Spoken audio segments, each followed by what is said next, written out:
Do you think money is scarce? Do you hoard every penny? Do you live in constant financial fear, especially in these volatile times? Well, I did too. And here's what I learned. So a couple months ago, a friend and I were meeting up, and I made sure that we were going on a walk at a park and not meeting at a restaurant that we both enjoyed, because I knew I was going to be spending $50 or more, and that's literally like half my grocery bill for the week. And as the week went on, I realized that was an opportunity I missed to connect with my friend, an opportunity to really create a memory at a restaurant we enjoyed with the wonderful food and wonderful ambiance.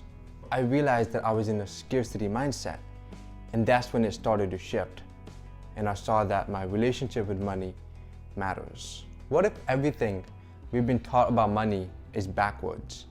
What if money isn't just a number, but rather a living, breathing force? In this video, I will be sharing about some common money myths, some psychological barriers that hold us back from abundance, businesses that practice generosity, and practices that you can use to change your relationship with money. Let's go!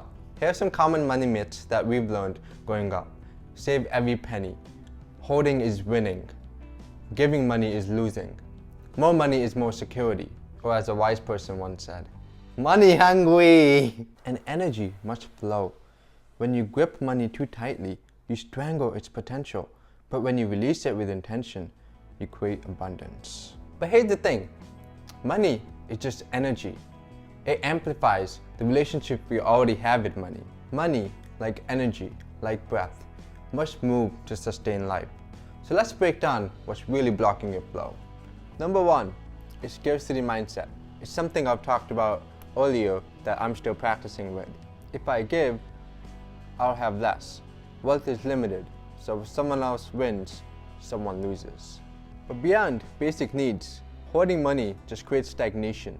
It leads you to obsess over money, which leads to an illusion of control, an illusion of safety, which leads to feeling trapped. And this scarcity mindset leads to generosity resistance. Most people view giving as a loss, and that's the greatest financial illusion of all time.